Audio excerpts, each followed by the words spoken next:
우리는 지난 2주에 걸쳐서 무엇을 배웠냐면 복음이란 무엇인가, 그리고 그 복음이 우리의 삶에 능력 있게 역사하지 못하도록 하는 이 죄의 모습을 우리가 좀 살펴보았습니다. 자, 2주 동안 좀 부정적인 측면을 좀 많이 다루었던 것 같습니다. 자, 복음이 우리 삶을 변화시키고 우리를 구원하는 진리이고 능력인데, 그것이 우리 삶에 역사하지 못하도록 하는 장애물과 방해물이 있어요. 그것이 무엇인가 하면 2가지 모습이 있다라고 말씀드렸습니다. 자, 첫 번째는 죄를 축소하는 6가지 모습으로 복음이 우리를 변화시키지 못하도록 만든다라고 했어요. 여러분, 이 6가지는 좀 외우시면 참 좋을 것 같아요. 자, 6가지 한번 같이 읽어보겠습니다. 시작. 방어, 가장, 은신, 과장, 비난, 경시. 자, 이거를 앞글자를 떼면 좀 외우기 쉽겠죠. 방가, 은과, 비경, 이렇게 좀 외워봐도 좋을 것 같은데요. 이 6가지는 어떤 것이냐면 사람들이 죄를 인정하고 하나님께 가지고 나와야지 그 죄 문제가 해결되고 복음이 주는 능력을 누릴 수 있는데, 이렇게 죄를 다루려고 한다는 거예요.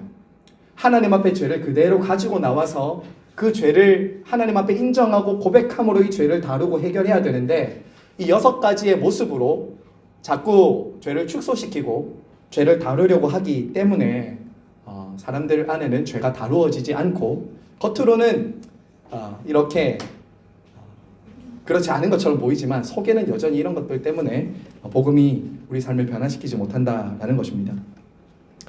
하지만 여러분, 죄는 이렇게 6가지 모습으로 축소해서 다룰 수 있는 것이 아니라 바로 죄 문제를 해결하고 죄와 싸워 승리하기 위해서는 하나님께 정직하게 드러내놓고 고백하고 인정함으로 이 죄를 다룰 수 있다라고 말씀드렸어요.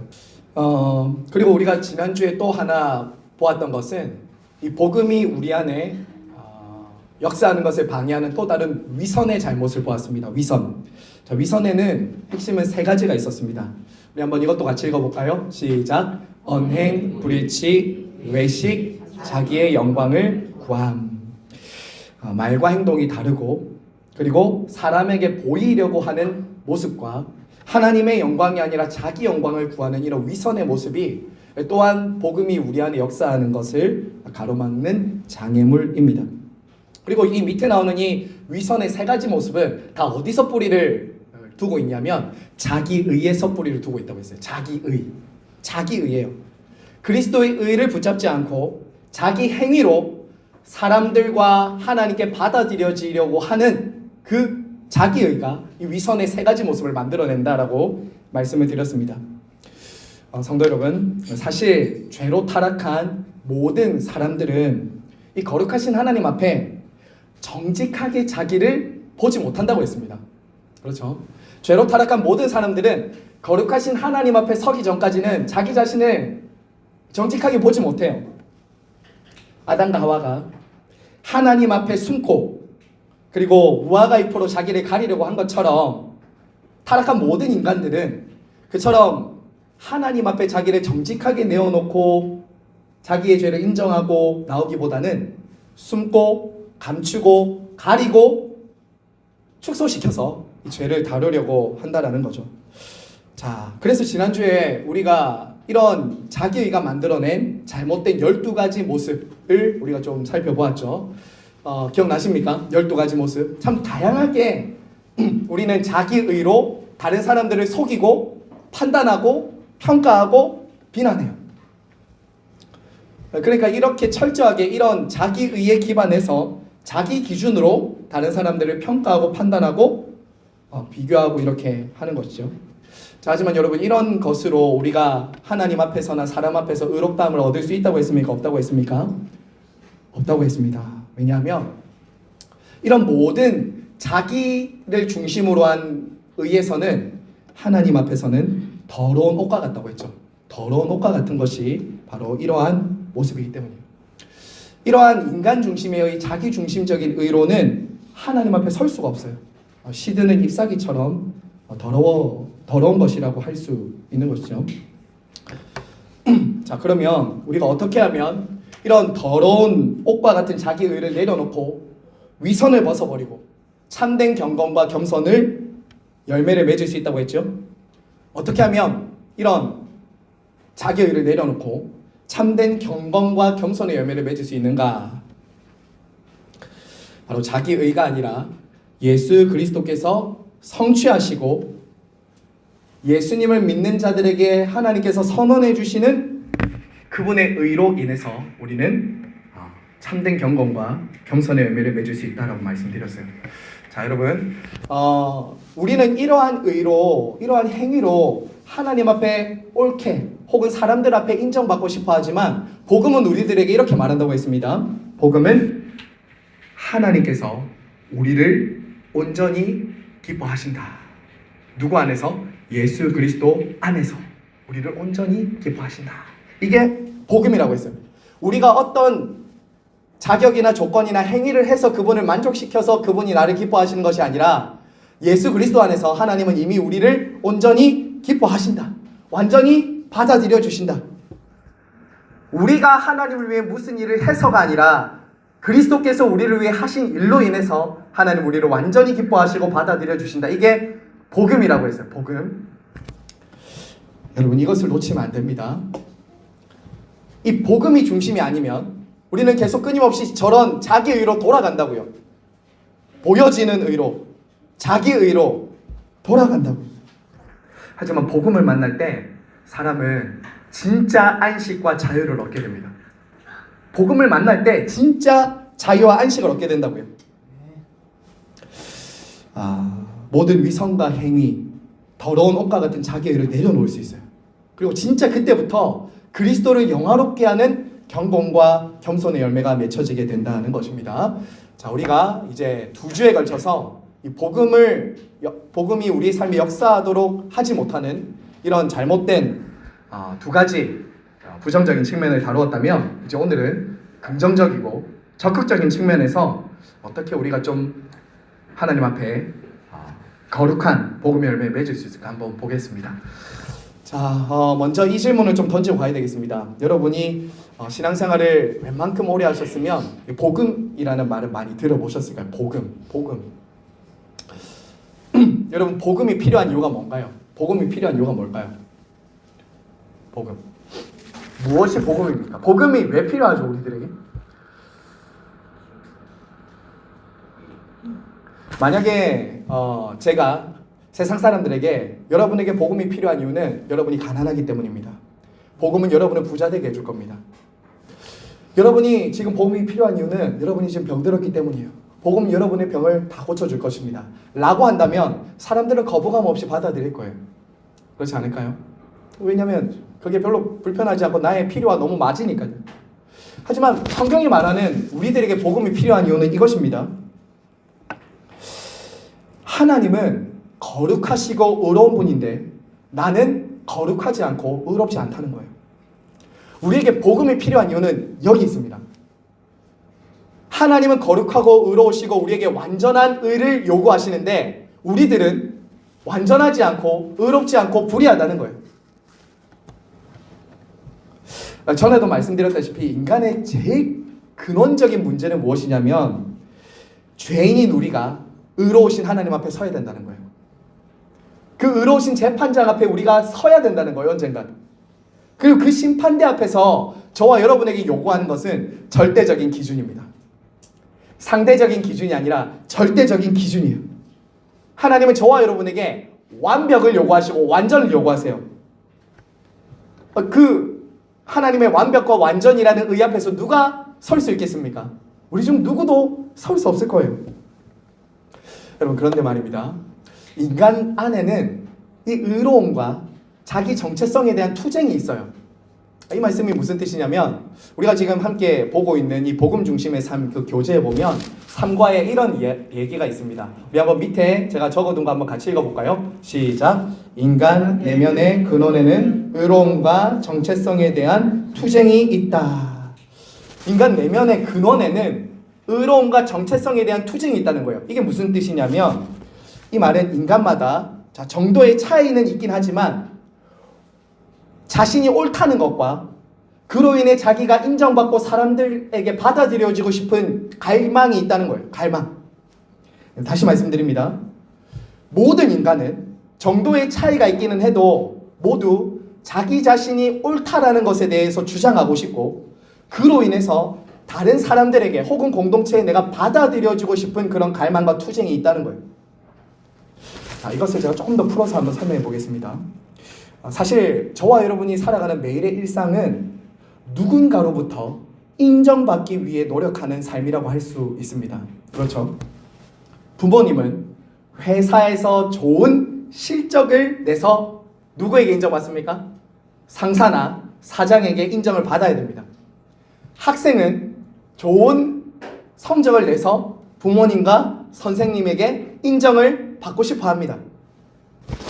그리고 이 세상은 끊임없이 내가 가진 성공, 부, 학위, 명예 이런 것들로 내가 누구인지를 끊임없이 증명하고 인정을 받도록 만드는 세상이라고요.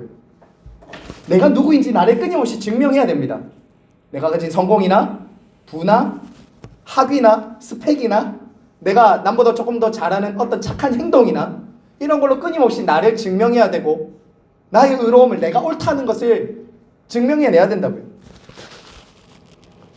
그래서 여기서 말하는 것처럼 사람들이 살아가는 삶은 어떤 자격과 조건을 갖추어서 인정받고 받아들여지기 위한 투쟁이라고 할 수 있다고요.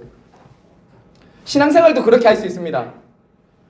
신앙생활도 그렇게 할 수 있다고요. 내가 지금 열심히 신앙생활하는 것, 내가 열심히 기도하는 것은 내가 마치 하나님과 사람들에게 옳다고 인정받고 내가 더 받아들여질 수 있는 사람처럼 느껴지도록 나 스스로 신앙생활을 할 수 있는 것이죠.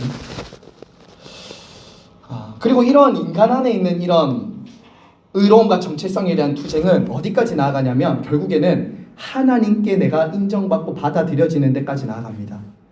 문제는 이겁니다. 자, 문제는 이거예요. 우리 중에 그 누구도 하나님 앞에 옳다 인정함을 받을 수 있는 사람은 아무도 없다는 것입니다. 아무도 없다는 거예요. 한번 생각해 보세요. 사람들, 이 땅을 살면서 사람들에게 인정받는 것 여러분 쉽습니까? 어렵습니까? 정말 웬만큼 내 사랑하는 남편이고 내 아내지만 그 사람이 만족하고 그 사람에게 인정받을 만큼 내가 그를 충분히 만족시켜 주는가? 세상을 살다 보면 참 내가 너무나도 많이 부족하다라는 것이 느껴지는 것이 우리 인생일 때가 참 많다는 거죠. 하물며 하나님의 절대적이고 완전한 기준과 그 의를 어떻게 우리가 만족시켜서 내가 의롭다 여김을 받을 수 있겠습니까? 불가능한 거예요. 그건 불가능한 거예요. 물론 타락하기 전에 아담과 하와에게는 이런 투쟁이나 의로움에 대한 자기 정체성에 대한 투쟁이 없었습니다. 타락하기 전에는 없었어요. 범죄하기 전에 아담과 하와는 하나님 안에서 완전히 의로웠고 서로에게 나를 증명하지 않아도 서로를 받아들일 수 있는 존재들이었습니다. 어떤 자격과 조건도 없이 하나님 앞에 받아들여졌고 서로는 서로를 사랑하면서 그렇게 교제할 수 있었다고요. 자, 문제는 죄가 들어온 이후부터 인간 안에는 하나님 앞에서 무한히 부끄럽고 부족하다는 수치와 정죄감이 들어오기 시작했다는 거예요. 정죄감이 들어오기 시작했다. 사람과의 관계도 마찬가지입니다. 죄가 들어온 이후부터 아담과 하와는 어떻게 됐습니까? 있는 모습 그대로 자기를 보여주고 싶지 않아 하게 됐습니다. 있는 모습 그대로 자기를 보여줄 수가 없게 됐어요. 수치와 부끄러움을 가지게 되었죠. 그래서 어떻게 살아갑니까? 끊임없이 무화과 나무 잎으로 가리는 삶을 살게 되는 거죠. 자, 그리고 어떻게 해요? 하나님의 절대적인 기준이 아니라 상대적인 기준으로 나는 옳고 너는 틀렸어. 내가 저 사람보다는 낫다라는 끊임없는 그런 도토리 키재기 하면서 서로 비난하고 정죄하고 판단하면서 살아가는 거죠. 마치 아담과 하와가 죄를 지은 이후에 어떻게 했습니까? 서로를 비난하고 정죄하잖아요. 자기 잘못을 인정하고 하나님 앞에 나오기보다는 끊임없이 네 잘못이잖아. 네가 그렇게 했으니까 내가 이렇게 된 거야. 라고 이렇게 바뀌게 된 것과 같은 것입니다. 자, 하지만 여러분, 우리는 압니다. 경험적으로도 알아요. 그게 뭐냐면 그러한 상대적인 것으로는 결코 자기 자신을 가릴 수도 없고 상대방도 만족시킬 수 없다는 것입니다. 정말 가장 사랑하는 내 사랑하는 남편이고 아내지만 그가 원하는 만큼 그를 만족시켜주지 못해요. 때로는 여러분 사람들의 평가와 인정은 얼마나 많이 바뀌는지 몰라요. 100가지 중에서 99가지를 잘하고 있어도 한 가지 딱 잘못하는 게 걸리면 어떻게 됩니까? 다 무너져요. 사람들의 평가 인정 그렇다고요.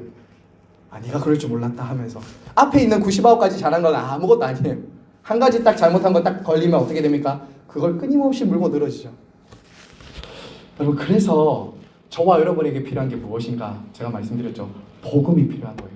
복음이. 나 스스로는 가릴 수 없고 나 스스로는 충분하게 하나님과 사람을 만족시킬 수 없는 나 자신의 가난과 비천과 부족과 수치 앞에서 우리에게 뭐가 필요하냐면 복음이 필요한 거죠. 나를 가려줄, 하나님 앞에서 나를 옳다 인정해줄, 사람의 평가와 인정에서부터 나를 자유하게 해줄 이 복음이 필요한 것이죠. 도대체 얼마나 어떻게 해야지 그분을 만족시킬 수 있고 서로를 만족시킬 만큼 우리가 대단한 걸 가질 수 있겠어요? 우리에게는 없다고. 우리 안에는 가릴 수가 없어요. 그 모든 수치와 부끄러움과 부족에도 불구하고 하나님과 사람들 앞에 내가 받아들여질 수 있다는 정말 복음이 필요하다고요. 우리들에게는.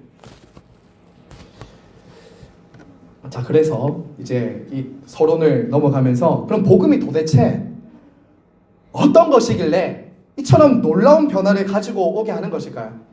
저는 오늘 두 가지를 말씀드리려고 합니다. 오늘 배우게 될 칭의와 양자됨이라는 이 두 가지로 인해서 우리의 삶은 놀랍게 변화를 경험하게 됩니다. 자, 여기서 여러분 지금 보게 될 이 두 가지 칭의와 이 양자됨은 복음이 가지고 오는 우리의 삶에 너무나도 놀라운 변화입니다. 이 변화가 우리 안에 실제가 될 때 우리는 하나님 앞에서 그리고 사람들에게 온전히 받아들여질 수 있고 그리고 자유함을 얻을 수 있습니다. 그리고 이 칭의와 이 양자됨은 각각 구분되지만 분리되는 것은 아니에요. 동전의 양면 같은 거예요. 의롭다함을 얻은 칭의를 얻은 사람은 동시에 하나님의 아들이라 딸이라 일컬음을 받고 받아들여집니다.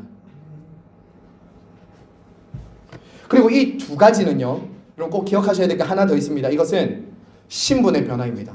신분의 변화예요. 저와 여러분을 향한 칭의와 이 양자됨은 신분의 변화라고. 놀라운 변화예요. 자, 이것을 우리가 오늘 좀 함께 보겠습니다. 자, 16절 말씀, 오늘 읽었던 16절인데요. 우리 다 같이 한번 더 읽겠습니다. 시작. 율법의 행위로 말미암이 아니요 오직 말미암는 줄 알므로 우리도 그리스도 예수를 믿나니 이는 우리가 율법의 행위로서가 아니고 율법의 행위로서는 의롭다함을 얻을 육체가 없느니라. 아멘. 여러분, 전에 우리가 갈라디아서 이 본문을 볼 때 우리가 배웠듯이 이 칭의는 무엇이냐면 법정 용어입니다. 법정 용어예요. 의롭게 인정하다, 의롭다고 선언하다, 이것이 칭의입니다. 칭의의 반대는 무엇입니까? 그러면 유죄입니다. 유죄 판결. 사람이 하나님 앞에 옳다, 의롭다라고 인정받기 위해서는 하나님의 완벽하고 절대적인 기준을 만족시켜야 돼요. 그리고 이 하나님의 절대적이고 완벽한 의를 보여주는, 기준을 보여주는 것이 무엇이냐면 율법입니다. 율법이에요. 자, 무엇이 하나님의 절대적인 기준과 의를 보여준다고요? 율법입니다. 자, 여러분, 유대인들의 문제는 무엇이었냐면 이거예요. 율법의 행위로 하나님 앞에 의롭다고 여김을 받으려고 한 거예요. 율법의 행위로. 하지만 율법의 행위로 하나님 앞에 의롭다함을 얻을 수 있는 사람이 있습니까? 없습니까? 없죠. 아무도 없어요. 왜냐하면 율법은 613가지 중에 모든 것을 지키도록 우리들에게 요구하고 있고 한 번만이 아니라 항상 지킬 것을 요구하고 있기 때문이에요. 613가지 중에 내가 612가지는 잘 지키다가 한 가지 어겨도 다 어긴 거예요. 다음번에 저희가 갈라디아서 5장 할 때 배우겠지만 율법은 모든 것을 지킬 것을 우리들에게 요구한다고요. 근데 우리는 어떤가? 율법을 다 지킬 수가 없어요. 그리고 어떨 땐 율법을 잘 지키다가도 어떨 때는 어때요? 율법을 지키지 못할 때도 있어요. 또 중요한 것은 율법으로 우리가 왜 의롭다함을 얻지 못하는가? 율법은 겉으로 보여지는 행위뿐만 아니라 마음과 중심과 동기를 보기 때문이에요. 우리 예수님이 이렇게 말씀하셨잖아요.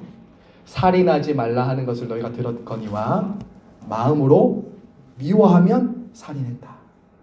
간음하지 말라 하는 것을 너희가 들었거니와 마음으로 음욕을 품으면 간음했다.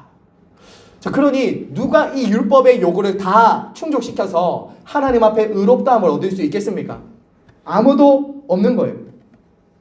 하나님 앞에서 이 율법의 기준으로 행위로는 의롭다함을 얻을 육체가 아무도 없는 거예요. 그래서 율법을 기준으로 하면 우리 모두는 다 어떻게 돼야 되냐면 하나님의 정죄, 심판, 형벌 아래 다 있는 겁니다. 율법의 저주 아래서는 모두가 다, 모든 인생들이. 자, 여러분, 복음은 바로 이처럼 율법 앞에 우리 자신의 비참한 모습을 첫 번째로 보여줍니다. 율법 앞에서는 도저히 너는 하나님 앞에 의롭다함을 얻을 수 없는 인생이라는 것을 우리들에게 보여준다고요. 절망적인 상태인 것을 우리에게 알려주죠. 그래서 여러분, 율법은 우리를 치료해주지 못합니다. 율법은 저와 여러분을 구원해주지 못해요. 제가 지난번에 이런 예를 들었잖아요. 수영을 못하는 사람이 물에 빠져 있는데 수영 교본을 아무리 던져줘봤자 그 수영 교본은 의미가 없다고요. 율법은 죄인인 우리들이 지킬 수 없는 것을 계속 요구함으로 우리에게 점점 더 깊은 절망만 준다고요. 절망만 줘. 그 절망 가운데서 우리는 누구를 바라보아야 되는가? 바로 예수 그리스도를 바라보도록 하는 것이죠. 여러분 16절 한번 다시 보세요. 제가 빨간색과 파란색을 좀 이렇게 대칭을 해서 대조해서 여러분들이 볼 수 있도록 해두었는데, 바울은 율법의 행위로서가 아니라 무엇으로 우리가 의롭다함을 얻을 수 있다고 말하죠? 예수 그리스도를 믿음으로 의롭다함을 얻을 수 있다라고 말합니다. 자, 그러므로 복음은 우리들에게 무엇을 말하냐면 우리가 무엇을 하느냐를 말하는 것이 아니라 그리스도께서 우리를 위해서 어떤 일을 하셨는가를 말하는 게 복음이에요. 율법의 행위는 다 뭐예요? 사람이 무엇을 했느냐죠. 근데 복음은 그리스도께서 우리를 위해서 어떤 일을 하셨는가를 가르쳐주는 게 복음이에요. 그래서 복음은 우리들에게 무엇을 하라, 하지 말라는 교훈이나 충고나 율법이 아니에요. 율법은 이렇게 말합니다. 네가 이것을 행하면 살아. 네가 이것을 행하지 않으면 죽어. 하지만 복음은 우리에게 이렇게 말한다고요. 복음은 내가 다 이루었다. 내가 다 이루었으니 나를 믿으면 너는 살 것이다. 라고 말하는 것이 복음입니다. 약속입니다. 자, 그럼 그리스도께서 이 복음을 위해서 이 율법을 다 지키지 못하고 우리를 위해서 어떤 일을 하셨습니까? 세 가지를 하셨어요. 자, 세 가지를 하셨는데 제가 거기 성경 구절 적어두었습니다. 자, 첫 번째는 우리 한번 받아서 한번 같이 해주세요. 율법의 요구를 완전히 이루었습니다. 자, 마태복음 5장 17절 다 같이 한번 읽겠습니다. 시작. 내가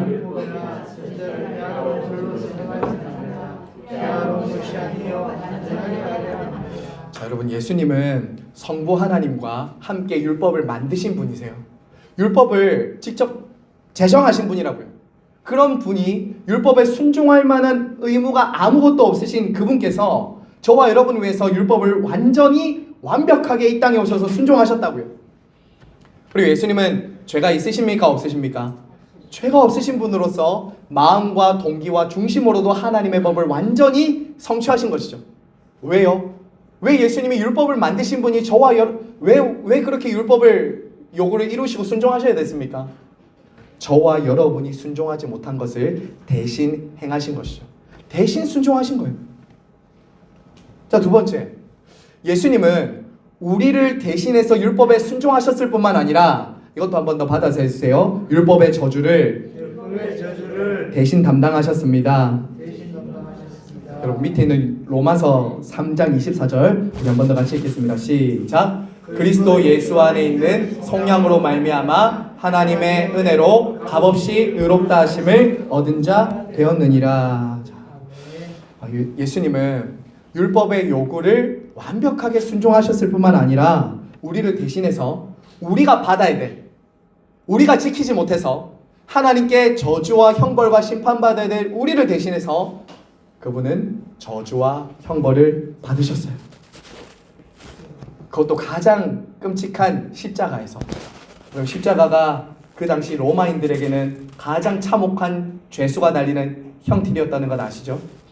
그리고 율법에 따라서 나무에 달린 자는 저주 아래 있는 자라고 일컬음을 받았다고요. 우리 예수님은 그러니까 우리가 지키지 못해서 우리가 받아야 될 그 율법의 저주와 심판과 형벌을 대신하시기 위해서 가장 참혹한 십자가에 예수님은 달려 돌아가신 것입니다. 바로 우리의 죄를 대속하기 위해서. 오늘 저기 보시면 속량이라는 단어 있죠. 속량. 값을 지불하여 자유케 해주다. 값을 지불하여 노예에서부터 자유를 해방시켜주기 위해서 그렇게 하신 것이죠. 여러분, 그리고 결정적으로 주님은 당신이 의로우시다는 것을, 그리고 우리를 의롭게 하는 분이라는 것을 부활을 통해서 나타내셨습니다. 마지막 로마서 4장 25절 다 같이 한번 더 읽겠습니다. 시작. 예수는 우리의 범죄함을 위하여 내어줌이 되고 또한 우리를 의롭다 하심을 위하여 살아나셨느니라. 예수님 외에 죽음에서 부활한 존재는 아무도 없었습니다. 예수님 외에 죽고 부활한 존재는 아무도 없어요.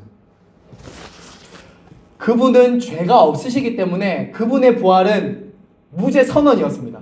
예수님은 죄가 없으시다는 무죄 선언, 그분은 의롭다는 무죄 선언이 무엇을 통해서 증명됐는가? 바로 부활이었어요.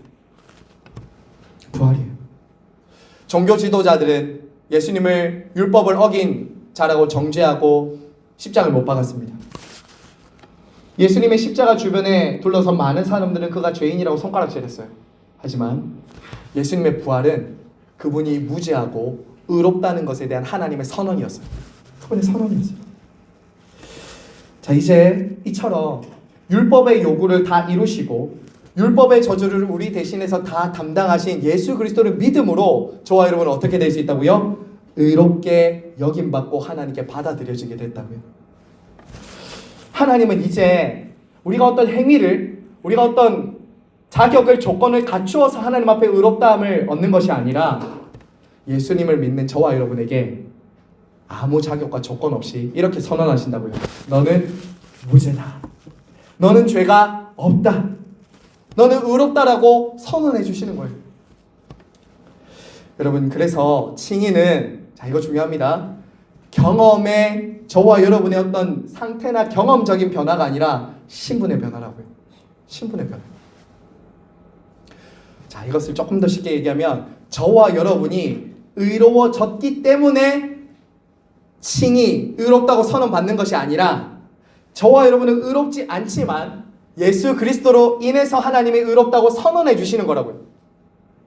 이것을 수동적인 의라고 말합니다. 그래서 수동적인 의. 종교개혁자들은 이것을 능동적인 의가 아니라 내가 적극적으로 이루고 성취하는 의가 아니라 그리스도께서 우리에게 입혀주시고 우리 밖에서부터 나에게 선언해 주시는 수동적인 의라고 말했다. 수동적으로. 전적으로 나에게 옷 입혀지고 선언되어지는 의다라는 것이죠. 자, 여러분, 그래서 이제 그리스도 예수 안에 있는 자에게는 결코 정죄함이 없는 거예요. 결코 정죄함이 없는 거예요. 복음 아닙니까, 여러분? 어디 한번 여러분 과거부터 지금까지 한번 여기 한번 다 띄워볼까요? 그럼 어떻게 되겠습니까? 저 여러분 숨고 싶고 부끄럽고 도망가고 싶지 않겠습니까? 근데 오늘 뭐라고 하는 거예요? 죄 없다고 인정해 줄 뿐만 아니라 내가 너를 의롭다고 선언해 주시는 것이 예수 그리스도의 복음에 있다고요. 만약에 있는 모습 그대로 나를 하나님이 보시고 사람들이 나를 보면 나는 어떻게 될까요? 저는 무너질 것입니다. 죄는 그만큼 무서워요. 죄는 정말 그 한 가지라도 우리가 숨은 곳에서 했던 것을 누가 다 알려지게 되고 까발려지게 되면 저는 때로는 아내에게도 제가 버려질지도 몰라요. 때로는 내 사랑하는 자녀들 앞에서도 저는 아빠가 그럴 줄 몰랐어 하면서 자식들도 저를 손가락질하는 죄가 제 안에도 있어요. 성도들에게도 목사님이 그럴 줄 몰랐습니다라고 할 만한 게 제 안에도 있다고요. 근데 저만 있겠습니까? 우리 모두에게 다 그런 것이 있다고요.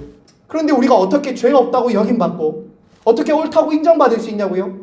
예수 그리스도 안에 있는 하나님의 의 때문에 그분이 나에게 덮어주시고 입혀주시고 선언해주시는 의가 아니면 저와 여러분은 도저히 그 누구도 하나님과 사람들 앞에 받아들여질 수 없다고요. 여러분, 이 의를 믿으셔야 돼요. 이 의가 종교와 기독교의 복음을 선명하게 구분하는 거예요. 종교의 의, 윤리와 도덕, 이 세상에 있는 모든 철학과 교훈은 다 어디에서부터 출발하냐면 자기에게서부터 출발해요. 자아 실현이에요.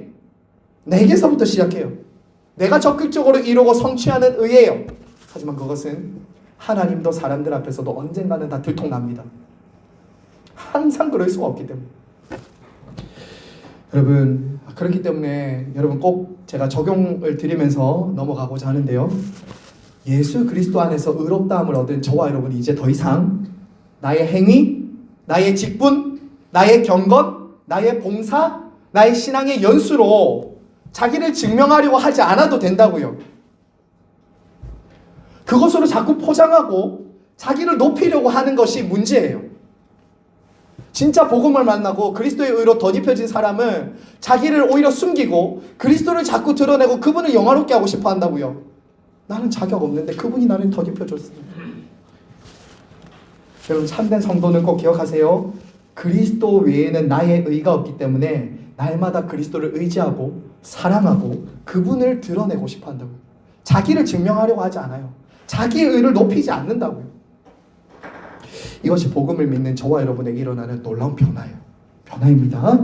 자, 두 번째, 양자입니다. 양자. 자, 여러분 갈라디아서 4장 4절부터 6절 보시죠. 자, 칭의에 이어지는 바로 양자됨이 저와 여러분에게 일어나는 놀라운 변화입니다. 자, 한 번 더 보실까요? 자, 4장 4절부터 6절입니다. 다 같이 읽습니다. 시작. 때가 참에 하나님이 그 아들을 보내사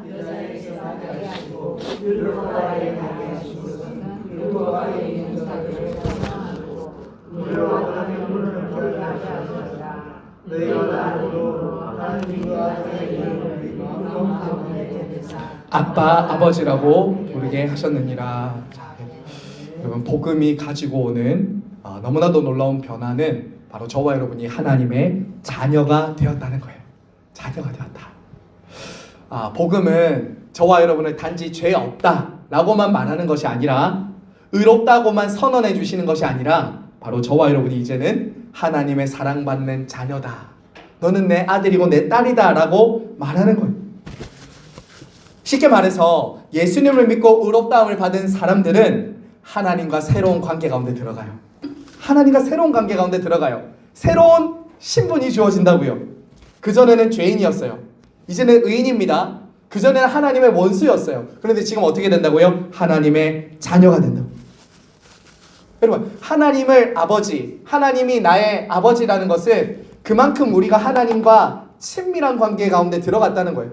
아빠, 부모님, 가장 친밀한 관계 가운데 하나님을 우리가 누리고 만날 수 있게 되었다는 거예요. 자, 그런데 성도님들 이렇게 신앙생활 하시는 분들 보면 이것이 얼마나 놀라운 특권인지를 잘 누리지 못하고 살아가시는 분들이 계신 것 같아요. 그래서 우리는 하나님의 자녀입니다. 우리 하나님은 나의 아버지십니다라고 굉장히 좀 상투적이고 형식적이고 좀 습관적으로 이렇게 이런 식상한 표현으로 느껴질 때가 있는 것 같아요. 자, 하지만 여러분, 정말 저와 여러분이 어떻게 아들의 신분, 자녀의 신분을 얻었는지 한번 생각해 보세요. 타락한 아담 이후의 모든 인류는 다 고아처럼 하나님께 쫓겨나서 버림받게 되었었습니다. 아담 이후의 모든 인류는 사실은 하나님 아버지와 누리는 그 친밀함과 교제를 다 떠나서 고아처럼 버려지고 떠나게 되었다라는 것이죠. 하나님과 친밀하게 아버지와 자식의 관계로서 지내지 못하고 이제 어떻게 되냐면 그분을 두려워하게 됐다고. 그분을 멀리하게 됐다고요. 죄 가운데 태어나서 누구도 하나님을 아버지라 부를 수 없는 상태가 되었다고요. 그런 의미에서 고아였어요. 저와 여러분은 본래 하나님이 창조하셨고 하나님의 피조물이었고 그분과 너무나도 놀라운 교제를 가질 수 있도록 지음받은 존재였는데 죄로 타락한 이후에는 그 누구도 하나님을 아버지라 부르면서 하나님을 인정하면서 나오지 못한다는 거예요. 그리고 어떻게 돼요? 끊임없이 하나님을 거스릅니다. 성경은 그래서 우리들에게 뭐라고 말하냐면 하나님의 자녀 이전에 죄로 인해서 타락한 모든 인류를 뭐라고 말하냐면 죄의 종, 본질상 진노의 자녀, 심지어 어떻게까지 말합니까? 마귀의 자식이었다. 이렇게 말합니다. 저와 여러분의 이전의 신분이었어요. 고아처럼 진노의 자식이었고 마귀의 자식이었고 하나님을 아버지라 부르지 않는 원수처럼 살던 게 저와 여러분이었다고. 우리 모두였어요. 자, 그런 우리가 어떻게 하나님 아버지의 자녀로 입양되고 받아들여질 수 있게 되는가? 오늘 성경은 이렇게 말하죠. 율법 아래 있는 자들을 속량하시고 그 아들을 보내사 여자에게 나게 하시고 율법 아래 나게 하신 것은 바로 그리스도께서 우리의 죄를 속량해 주셨기 때문이죠. 죄값을 대신 지불하고 사셨기 때문이에요. 그 당시 노예제도 아시죠? 노예로 있는 노예들을 주인이 값을 주고 사서 자유케 해줄 때, 그리고 그를 내 자녀로 입양할 때는 값을 지불해야 됐다고요. 그 값을 저와 여러분을 위해서 십자가에서 그리스도께서 대신 지불하신 것이 속량이에요. 속량. 저와 여러분은 예수 그리스도만큼이나 값진 존재들이라고 그래서 그분이 우리를 위해서 값을 지불하셨잖아요. 값을. 그래서 이제 저와 여러분은 죄와 사망과 마귀의 정죄로부터 자유하게 된 것이죠. 여러분, 우리나라에서는 입양이라는 제도가 많이 이렇게 활성화되진 않았지만, 여러분, 누구의 자녀로 입양되느냐에 따라서 그 신분은 완전히 달라집니다. 아십니까? 누구의 집에 입양되느냐에 따라 완전히 달라져요. 종의 집에 입양되는 사람은 계속 종이에요. 그런데 왕의 자녀, 부잣집에 가면은 그 아들도 입양되면 그 즉시 그 집에서 누리는 모든 것들을 함께 누릴 수 있는 자녀의 권세를 누릴 수 있다고요. 마찬가지예요. 저와 여러분이 잘나서 착해서 하나님이 우리를 입양해 주신 것이 아니라 그리스도께서 우리를 위해 사신 일 때문에, 그분이 값을 지불해 주셨기 때문에 저와 여러분을 의로 여겨주시고 입양을 해주신 것이죠. 자, 여러분, 그리고 우리가 하나님을 아버지라 부르고 그분의 자녀로 입양될 수 있었던 것을 본문에서는 두 번째로 또 이렇게 말하죠. 바로 성령을 우리에게 보내주심으로, 하나님이 그 아들의 영을 우리 가운데 보내주심으로 우리가 아빠 아버지라 부를 수 있게 된 것이죠. 자, 여러분 꼭 기억하십시오. 성령님이 우리 가운데 계시다는 가장 분명한 증거는 하나님을 아빠 아버지로 부르게 된 거예요. 하나님을 객관적으로, 하나님이 내 아버지라는 것을 성경에 나온 교리적으로 객관적으로 아는 것, 지식이 중요한 것이 아니라, 그것도 물론 알아야 되지만 그것이 내 안에 주관적이고 경험적으로 되기 위해서는 성령님의 역사가 반드시 필요한 거예요. 우리 중 누구도 성령이 아니고서는 하나님을 아빠 아버지라고 부를 수가 없는 거예요. 철저하게 하나님을 아버지라고 부를 수 있는 것은 내 안에 계신 성령님 때문이에요. 여러분, 그러므로 우리들이 교리적으로, 지식적으로, 객관적으로 하나님의 아버지라는 것만 알고 주관적으로, 경험적으로 하나님을 아버지로서 친근하게 만날 수 없다면 반쪽짜리 신앙입니다. 반쪽짜리 신앙. 지식은 가지고 있지만 그분을 내가 정말 친밀하게 아버지로 부르고 만날 수 없다면 반쪽짜리 신앙이에요. 여러분, 정말 아버지를 누리고 계십니까? 하나님을 아버지로 많이 부르고 찾으면서 그분과의 교제를 매일 누리고 계세요? 여러분, 사랑하는 성도 여러분, 이제 정리하고 좀 결론으로 넘어가면서요, 이것이 기독교 복음과 종교가 다른 거예요. 종교는 끊임없이 뭡니까? 내가 무엇을 하느냐에 관심이 있어요. 나를 보여줘야 돼요. 나를 증명해야 돼요. 내가 선하고 내가 착하고 내가 잘해야 돼요. 그래야 인정받아요. 하지만 사실은 복음, 이 종교뿐만 아니라 이 세상의 모든 것들이 그러해요. 너를 보여줘야 돼요. 그래서 법 아래서 종노릇 하고 있는 거죠. 그럼 만약 신앙생활도 그렇게 한다면 우리는 끊임없이 종노릇 할 수밖에 없을 거예요. 정말 그래요. 근데 의외로 많습니다. 하지만 복음은 이것입니다. 지금까지 제가 이 한 구절 속에서도 하나님이, 그리스도가, 성령께서, 기독교의 복음은 철저하게 삼위 하나님께서 우리를 위해 하신 일이 무엇인지를 끊임없이 선포하는 거라고요. 여러분, 여기 보세요. 성부 하나님은 저와 여러분을 양자로 아들, 딸 삼기 위해서 하나밖에 없는 아들을 보내주십니다. 보세요. 아들은 우리의 죄를 속하기 위해서 당신을 십자가에 내어주십니다. 또 하나 보세요. 성령님은 우리 가운데 오셔서 하나님을 아빠 아버지라 부를 수 있도록 하십니다. 이게 복음이죠. 우리 스스로 누구도 하나님의 자녀가 될 수 없는 우리들이고 하나님을 아버지라 알 수 없는 우리들인데, 성부와 성자와 성령 삼위 하나님이 우리를 위해서 하신 일 때문에 우리는 그분의 양자가 되고 그분의 자녀가 될 수 있었던 거예요. 여러분, 이것을 할 때 참된 자유가 있는 거예요. 예수님을 믿고 하나님의 자녀가 되는 참된 자유와 안식이 주어지는 거예요. 여러분, 그러므로 저와 여러분 그리고 다른 사람들을 평가할 때 항상 이러한 관점으로 서로를 바라보고 자기를 바라보셔야 돼요. 나는 하나님의 사랑받는 자녀가 되었다 라는 걸로 봐야 돼요. 여러분은 이제 고아가 아닙니다. 저와 여러분은 고아가 아니라고요. 오늘 그걸 좀 체크해보고 넘어가야 될 것 같은데요. 여러분 뒷페이지 한번 보실까요? 강의한 뒷페이지 보시면 자기 평가가 하나 있습니다. 여러분이 지금 한번 제가 한 3분 정도 시간 드릴 테니까 우리는 이처럼 하나님의 자녀가 되었으면서도 거듭 고아처럼 살려고 하는 경향을 가질 때가 있습니다. 이것을 그 복음 중심의 삶 책에 나온 것이 있어서 제가 좀 가지고 왔습니다. 여러분 이 시간 강연해 보시면서 옆에 사람 의식하지 마시고 각자 자기의 지금 삶 신앙의 모습을 한번 체크해 보세요. 나는 고아와 같은 모습인가 자녀와 같은 모습이에요. 여기 중간에 빈칸이 있는 곳에 오른쪽 왼쪽에 여러분이 각각 한번 체크해 보세요. 그래서 내가 지금 내 신앙은 정말 자녀로서 누리고 있는가, 아니면 고아로 다시 돌아가서 내가 좀 하나님 앞에 그렇게 살고 있지는 않는가 한번 돌아보십시오. 점검해 보십시오.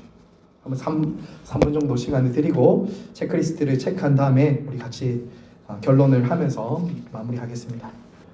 사실은 우리도 신앙생활 하면서 다시 마치 부모 없는 고아처럼 욕심꾸러기의 모습, 자기의의 모습, 또 이 세상의 상대적인 의의 기준으로 다시 자꾸 돌아가려고 하는 그런 경향이 있다는 것을 보게 됩니다. 사실 이 땅을 살아가는 동안 우리는 계속 이 싸움을 싸우게 될 것입니다. 하나님의 자녀로서의 그 지위와 권세를 누리는 삶, 그리고 다시 죄 가운데 미끄러져서 세상 가운데 나가서 끊임없이 고아처럼 자기를 하나님 밖에서 자꾸 찾아가려고 하는 이 모습들, 그것이 자꾸 병행될 것입니다. 하지만 우리 평생에 죽을 때까지 이 싸움은 계속되지만 결국 하나님의 자녀로서 우리가 살아가는 삶으로 마치게 될 것이라는 것을 우리가 생각하면서 싸워야 되겠죠.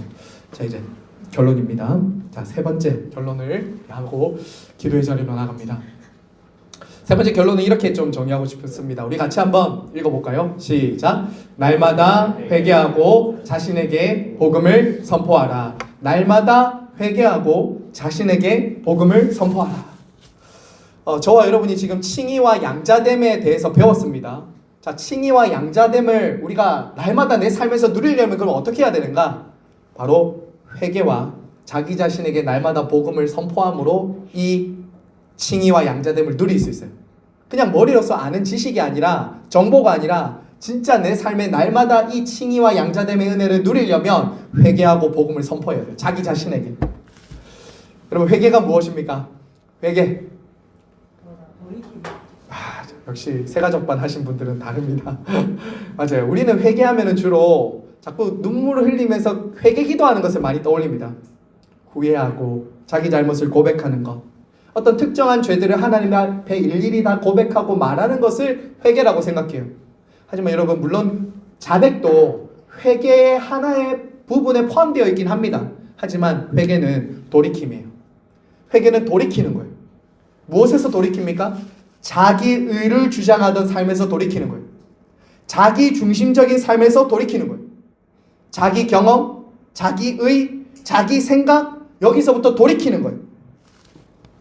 그리고 하나님께서 예수 그리스도 안에서 나에게 선언하신 그 의를 믿는 거예요. 이게 우리의 삶에 필요한 회개라고요. 루터가 종교개혁을 할 때 비텐베르크 성당 1항에 둔 게 뭐냐면, 그리스도인은 한 번 회개한 그리스도인은 항상 회개하는 삶을 산다고 말했던 게 그 이유예요. 저와 여러분은 죽을 때까지 회개해야 됩니다.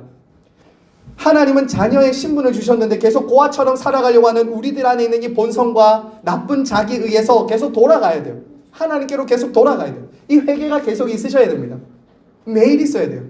저도 어떨 때는 때로는 이 하나님의 자녀라는 권세를 누리기보단 자꾸 고아처럼 세상이 주는 그 작은 달콤함에 빠져서 자꾸 그렇게 살아가려고 돌아가려고 할 때가 있다고요.